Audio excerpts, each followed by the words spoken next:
Dean Swartzlander will be sworn in tomorrow as the new police chief in Bryan, and Chief joins us this morning. Chief, thanks for being here this morning. Good morning. Thank you for having me. I want to find a little bit. We got a chance to chat before we started the interview, but so folks know you're not from Texas. We can tell from your accent, right?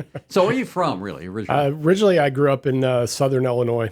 Okay. And, left there when I was 18 for the military and came to Bryan in 1997. Wow. And you've been here ever since with Bryan PD. Yes, sir. Started in August of 1997 with Bryan PD. And you're also telling us that that your wife works in the system as well. She works for the libraries. Yes, sir. Got married at a very young age and traveled around the world in the military and then located to Bryan. So I've been with the PD 26 years, and she's been with the public library 26 years. Or Wow. 26 years, yeah. So did you play sports in high school or anything? Yeah, I played football. Did you? Yeah. Okay. And what was the nickname of the high school where you went? The nickname of the high school. Yeah, the athletic team. Yeah. You're going to laugh. It's the Centralia Orphans. Oh wow. Okay. Yeah. Why that? Way back when the team was first formed, the basketball team, apparently the school district didn't have very much money. Yeah. So the team wore kind of ragtag uniforms, and they were coined by the opposing team as the Orphans, and it just stuck. So you said, let's take it. Yeah, let's embrace it, huh? Yeah. So got out of the military, and you're in Fort Hood, so that's Killeen. When did you decide law enforcement was the path you wanted to follow? Before I went in the military, my uncle was the local town police chief where I grew up, and I always kind of looked up to him and respected the uniform and the things he did in the community, and decided at that point I wanted to go into law enforcement. And all the advice that I got was join the military to get some service background. So I actually went in the Army as a military police officer. So I was in the Army from 92 to 97 as an MP, and just wanted to continue pursuing my law enforcement career. So I left the military for Bryan. And so why Bryan? To be honest, I didn't know much about Bryan. I didn't know much about anything outside of Fort Hood. So I just really wanted to get a job in law enforcement. And I started looking at the agencies that were hiring, and I discovered Bryan. And I applied to a bunch of different places, but Bryan was the first place to offer me a job. Okay. So you're here and it's stuck. So let's talk a little bit about your career. Started in patrol in 1997. The K-9 unit, you were part of that. Talk about that a little bit. Yeah, so I was on, obviously assigned to patrol. About 3 years in, I got an opportunity to become a drug dog handler. We had multiple narcotics dogs at the agency. So we did that, and then through a little bit of attrition there, through different chiefs, then we got dual purpose patrol dogs. So I got a second dog, and that's really kind of when I guess the formal Bryan Police Department K-9 unit was formed. And so I did that worked on patrol with a K-9 for about the next 9 years. So when you're starting something like that, like a real true designated K-9 patrol, how did you get training for that? How did you know how to set that department up? So the way we got trained is I went to a place called Lead K-9, which was just outside of Little Rock, Arkansas. And we went there, and I actually lived there for 4 months. And the dogs were imported from Belgium. And we trained the dogs from a green dog all the way up to a full service dog. So how long did you have, I think Rudy, was that your dog's name? Yeah, Rudy. Rudy, we were partners for 9 years. So, but it's more than drugs too. Yeah, so Rudy was a narcotics dog and then a patrol dog. So he did article recovery, criminal apprehension, building search, just about anything that you can think of that a K-9 would be capable of. Any amazing stories while he was in service in Bryan? A ton of amazing stories. We caught a lot of bad guys, got a lot of drugs off the streets of Bryan, and it's very rewarding when you can catch somebody and not have to put an officer in harm's way. Obviously, he was my partner, and you didn't much like putting him in harm's way, but he was a tool for us, and it's probably the most rewarding part of my career. It was a very, very fun time to be in police work. Sure.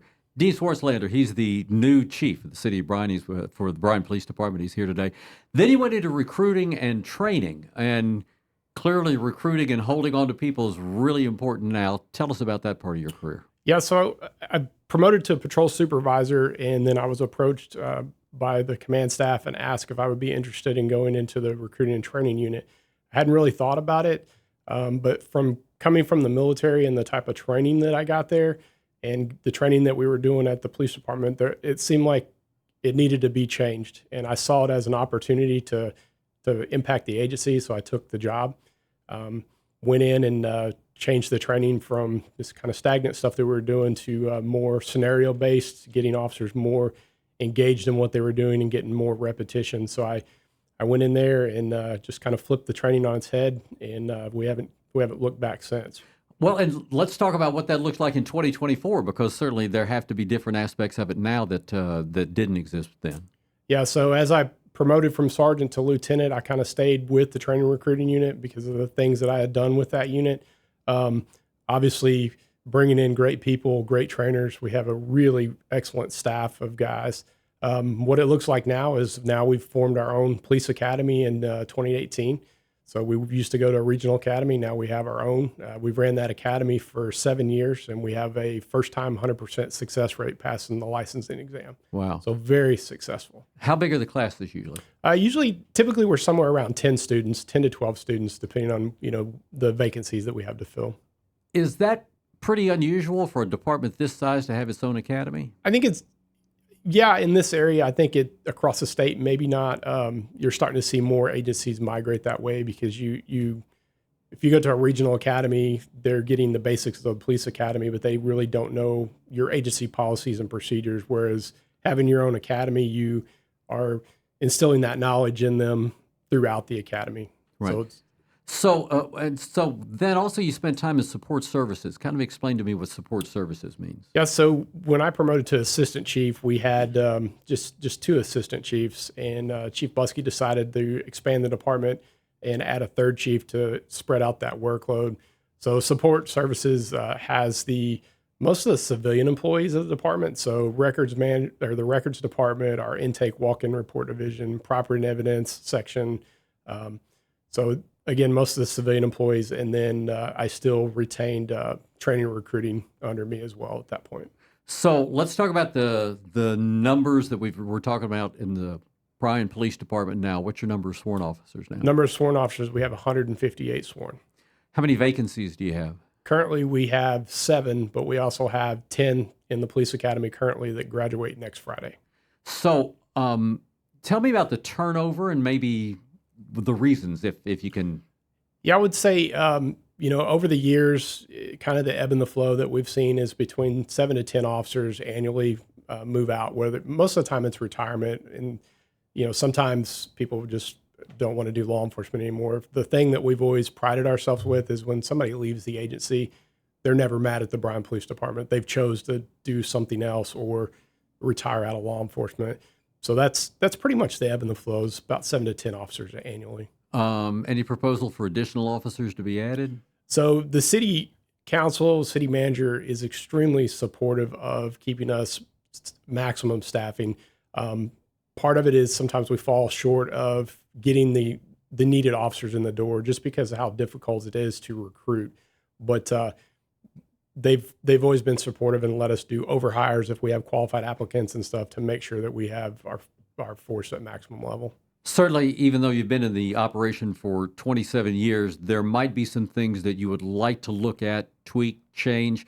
What's the process if you decide that there needs to be some sort of procedural change in your department?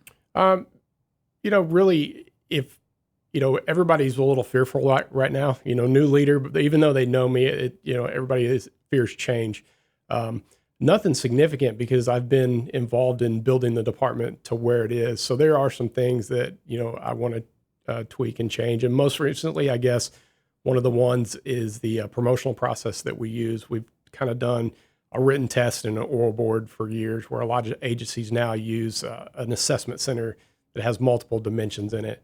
So the way I went about that change is getting in the hands of the police officer association committee, and saying, hey, this is the direction I want to go, but I want to make sure that the agency wants to go there.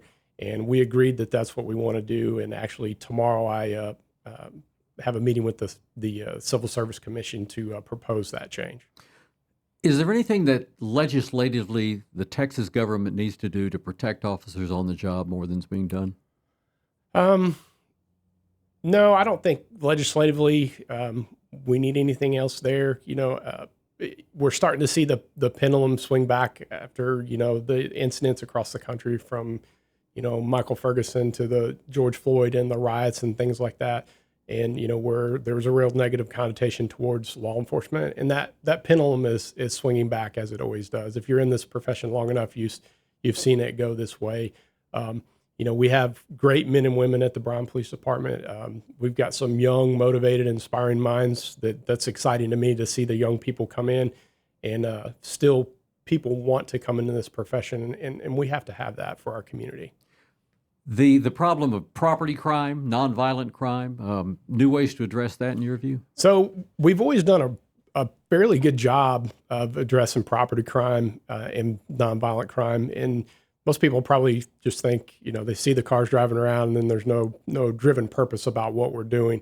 But we truly, each week we have a crime meeting called CompStat, and we look at where crime is occurring. So it's kind of more intelligence-led policing. So we're looking at what criminals do we know that might live in that area that might be conducting these crimes. Why are they happening in that area? How can we go in and educate the people in that area? And really, how do we attack them? What type of technology do we have to leverage against the criminal element? So we're constantly going into areas where we know we're having a problem and working on those areas. So it's just a little bit different shift than what we were doing under Chief Buskey. We have a little bit more emphasis on how we're leveraging the technology and the things that we have to combat crime. Is there anything specific that you can say from a technological standpoint that we would be surprised? Hey, we've got this in Bryan, Texas. No, I mean, a lot of it is analytics. Some of it is utilizing social media platforms for investigation. Some of it is going into areas that we know, maybe burglary motor vehicles, for instance. If I go in there, if there's somebody actually burglarizing the area and we go in there with a patrol car, oftentimes we're seen. Well, now we have the ability to use drone technology. So we might go in that area with bicycle patrol where it's a little more stealthy, and drone technology to look and coordinate from the air where the bad guy is to get the bicycles in there. So that's really the technology that we're kind of leveraging now. Can you give me an idea how many drones you've got? Yeah, so the police department has 6. We have 4 that are assigned to kind of the patrol division, and then 2 assigned to our SWAT team, our tactical team. Is that a sworn officer that's running that Yes, drone sir. usually? Yep. And talk to me a little bit for people who are building or can make the improvement to their home when it comes to porch cameras and just security cameras. Yeah, I would say right now that is the number one thing that we get a ton of footage, especially if somebody's breaking into cars or things like that. We always get Ring doorbell camera or whatever system it is. Sure. I would highly recommend that. And the other thing is get to know your neighbors, know who lives in your neighborhood. So when something isn't right or something's odd, let us know. But absolutely, cameras are of high value to us. Sure. Anything else this morning? No, I just like to, the officers have known me for a long time in different capacities, from working with me on the street to being the leader now. And just I want them to know that I truly appreciate the job that they do. Oftentimes it's thankless. I'm truly humbled to be the leader of the organization right now. And I just want them to know how much I appreciate what they do for the city of Bryan and the community. Certainly. Well, we'll look forward to continuing to work for you, and thanks for staying in Bryan. Yes, sir. Thank you very much. You bet. That's Dean Swartzlander. He's the new police chief in Bryan.